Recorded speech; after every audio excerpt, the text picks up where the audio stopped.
Bonjour à tous. Jean-Louis Debré, ancien président du Conseil constitutionnel, dans un article au Monde, se félicitait ainsi. La Constitution, jusqu'à présent, était quelque chose d'inatteignable. C'était l'affaire des politiques, pas des citoyens. Ainsi, la QPC permet à chacun de se prévaloir de la Constitution. Pourtant, premier constat, nous ignorons ce qu'est la QPC. Peut-être que certains d'entre vous sont allés se renseigner, d'autres savent-ils déjà ce qu'elle désigne, mais avouons que globalement, nous ignorons ce que c'est. Deuxième constat, louanges et méconnaissances se font face, puisque d'un côté, certains techniciens du droit s'en félicitent, et de l'autre, ceux à qui elle est destinée l'ignorent. Mais c'est précisément entre ces deux positions qu'on doit travailler, se mettre dans la peau du technicien pour comprendre ce qu'elle est, et sortir de l'idée vague que l'on s'en fait, et ensuite revenir dans la position de l'ignorant en interrogeant l'essentiel, c'est-à-dire pourquoi de telles louanges à propos de la QPC, et par là, cette opposition elle est féconde puisqu'elle dessine l'enjeu principal de nos 20 minutes. Qu'est-ce que la QPC réellement ? Donc pour cerner à gros traits la question prioritaire de constitutionnalité, donc QPC, c'est le droit que l'on a tous, dans le cadre d'un procès, de saisir le Conseil constitutionnel si on estime que la loi qui s'applique à notre litige n'est pas constitutionnelle. Mais attention toutefois, en venant ici, on pourrait s'attendre à un exposé qui présente la QPC comme un moyen donné à la société, donc nous, de s'opposer à l'État ou de lui tenir tête. Mais ce serait une vision simpliste et naïve de ce qu'est la QPC. En ce sens, on pourrait dire d'elle que c'est un moyen donné aux justiciables, c'est-à-dire à toute personne qui se retrouve dans un procès, de se prévaloir et de s'assurer de ses droits fondamentaux, mais non nécessairement dans une opposition à l'État, ce que nous verrons par la suite.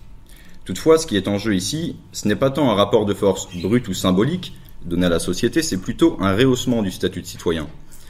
Toute personne, on comprend, n'est pas un justiciable, mais tout justiciable peut désormais, comme le politique, saisir le Conseil.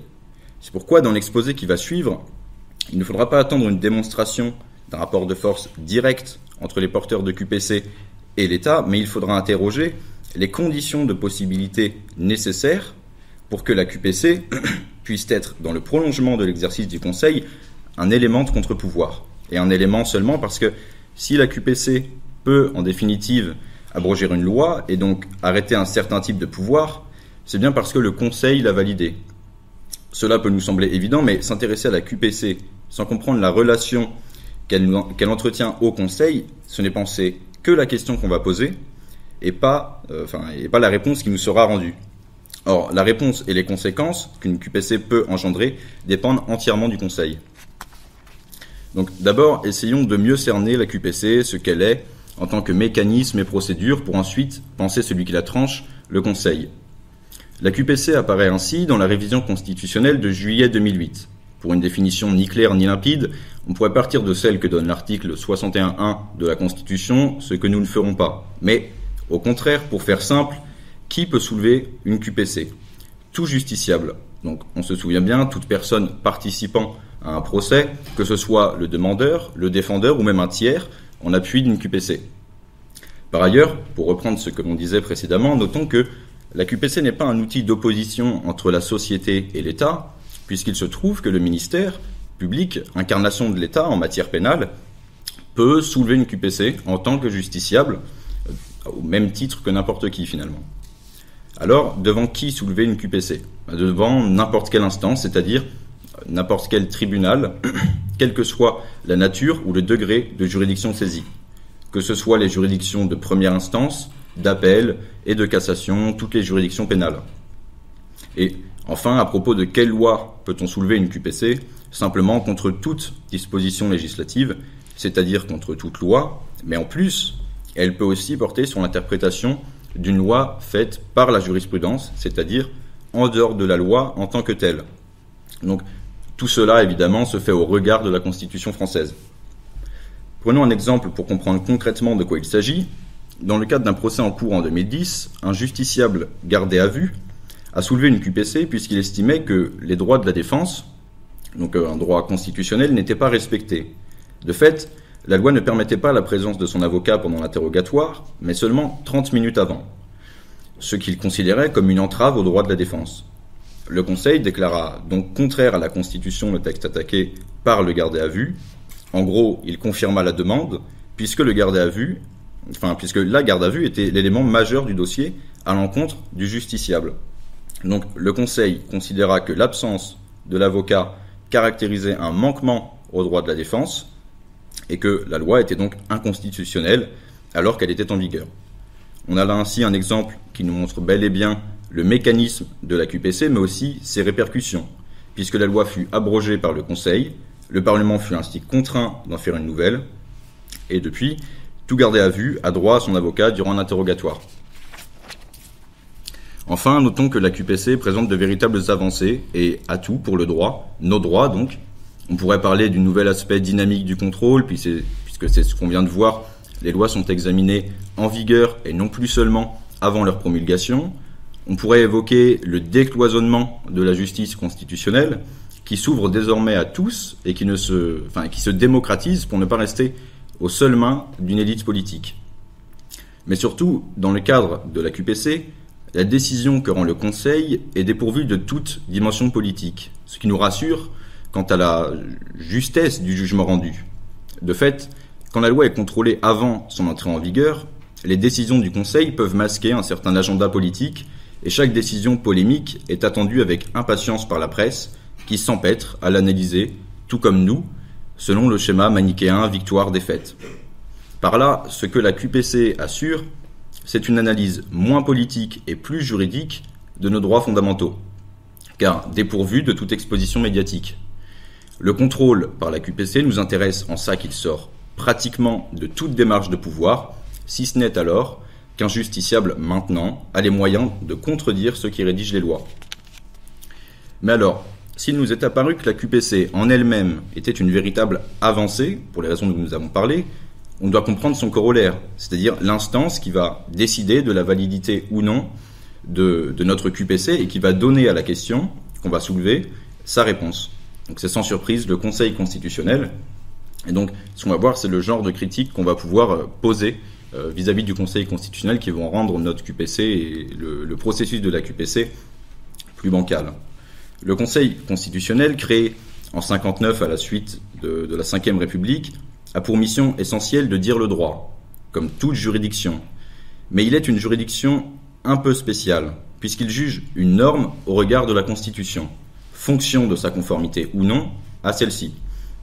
Les 9 membres du Conseil sont donc tenus à l'une des missions les plus importantes, c'est-à-dire la protection et le respect de la Constitution. Mais si un grand nombre y voilà un contre-pouvoir dont l'activité inquiéterait de plus en plus le politique, parce que nous pouvons désormais le saisir, qu'en est-il vraiment ? Premièrement, si on peut à l'évidence émettre une première réserve quant à ce qu'est le Conseil, c'est bien à propos des membres qui le composent. Par là, c'est la nature même des sages qui va nous intéresser, puisque c'est bien d'où ils viennent et ce qu'ils sont qui va déterminer les décisions rendues. Donc on peut rappeler un des principes communément admis depuis Montesquieu et son ouvrage L'Esprit des lois, qu'il n'y a point, je cite, encore de liberté si la puissance de juger n'est pas séparée de la puissance législative et exécutive.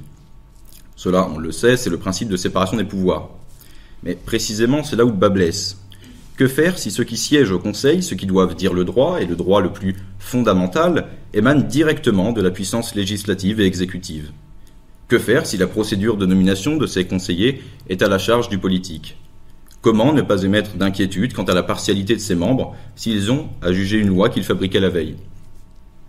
De fait, le Conseil se compose actuellement d'anciens premiers ministres, d'anciens parlementaires, d'anciens sénateurs, et on comprend la chanson avant tout parce qu'on la connaît. Puisque cette liste n'est pas nouvelle, la seule présence d'un ancien président de la République comme Jacques Chirac nous laisse songeurs. Alors, la condition à tout contre-pouvoir, c'est bien la séparation en amont de ceci, mais comment penser un pouvoir qui arrêterait le pouvoir si ces deux-là se confondent ? Notamment si ceux qui composent le Conseil, censé être un contre-pouvoir, sont aussi ceux qui composaient l'Assemblée ou le gouvernement.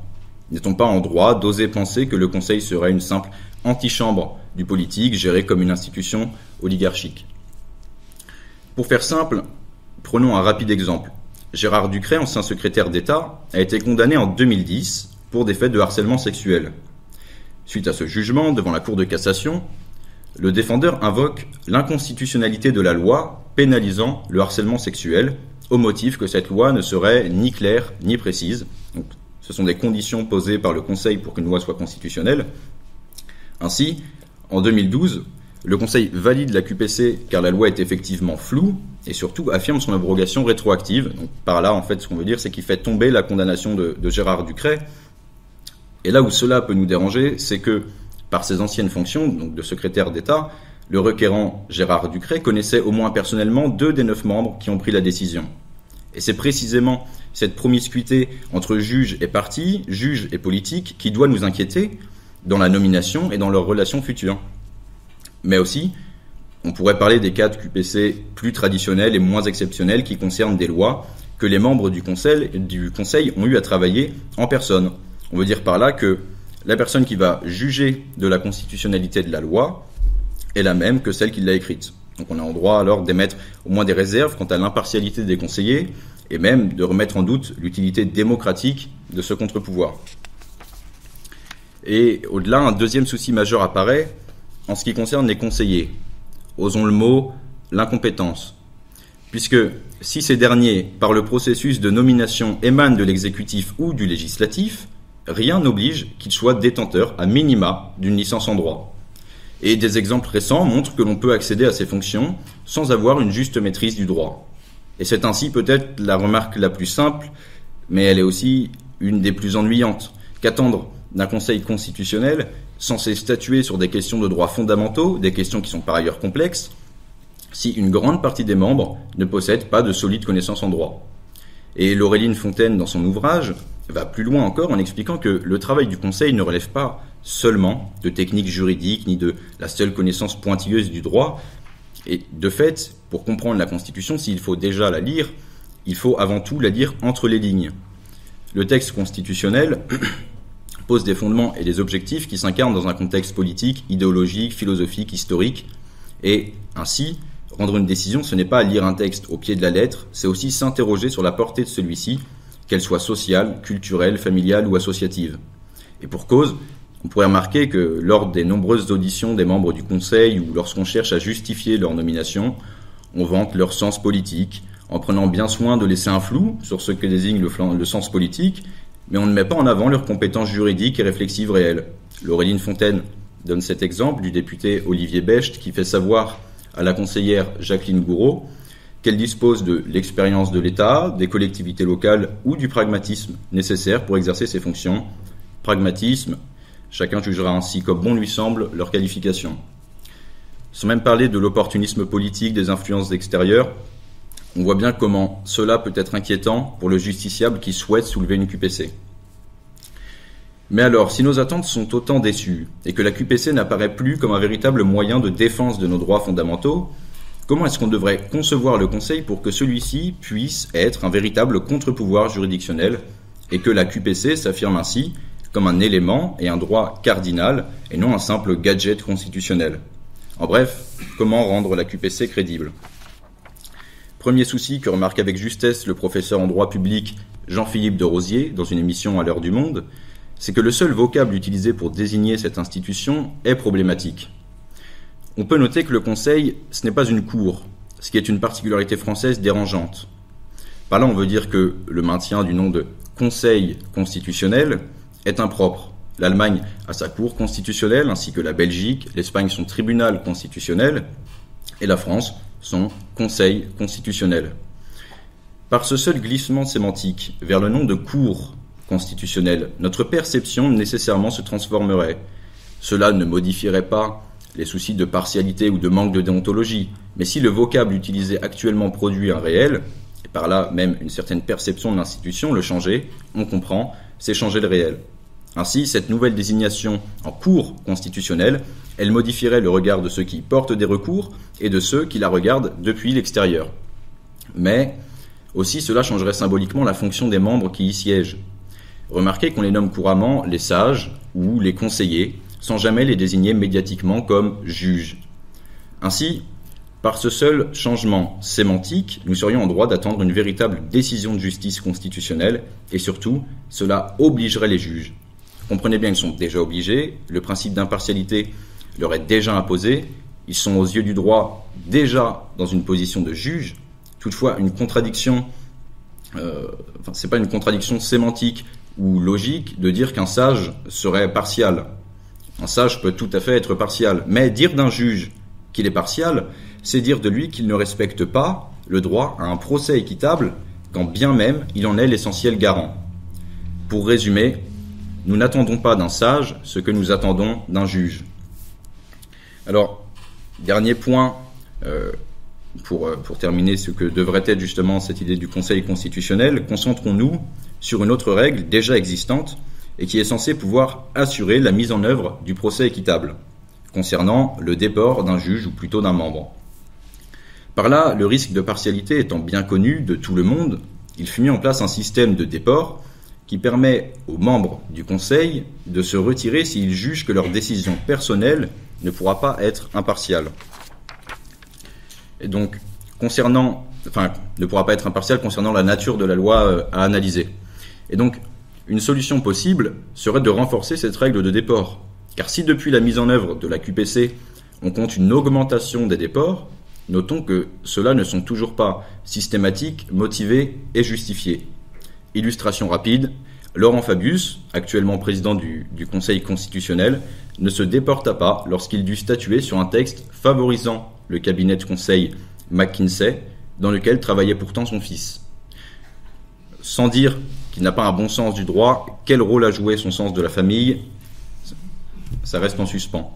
Par là, le fait de rendre systématique le déport dès lors qu'il y a collusion ou risque de partialité doterait le Conseil d'une véritable crédibilité. Ainsi, nous n'aurions plus en soulevant une QPC à craindre une partialité qui semble quasi systématique. Cette règle de déport, elle, n'émanerait plus du conseiller lui-même, ce ne serait pas lui qui déciderait de sa capacité à juger, mais bien une loi supérieure à lui qui lui impose conduite et déontologie. Pour conclure, si la QPC est une avancée en droit, et si elle rehausse le justiciable au niveau du politique dans l'accès au Conseil, et quand bien même la QPC offre en quelque sorte, et selon des conditions très précises, un droit de regard et de questionnement sur les lois qui sont, disons-le, depuis quelque temps de plus en plus à l'initiative du pouvoir exécutif, comment pouvons-nous nous réjouir d'un droit si important s'il dépend d'un organe qui n'a encore rien de l'envergure et des épaules d'un véritable contre-pouvoir ? C'est pourquoi il existe des garde-fous, mais les collusions sont réelles, l'incompétence persiste tout de même. On s'aperçoit bien que le Conseil n'est pas encore à la hauteur des enjeux de la fonction qui est la sienne. Par là, si on veut que la QPC soit un élément de contre-pouvoir, un élément efficace, il nous faut théoriquement repenser l'exercice, la nature et le statut du Conseil constitutionnel, mais surtout en pratique, il ne nous faut jamais cesser d'exiger une justice qui soit droite et intègre. Merci à vous.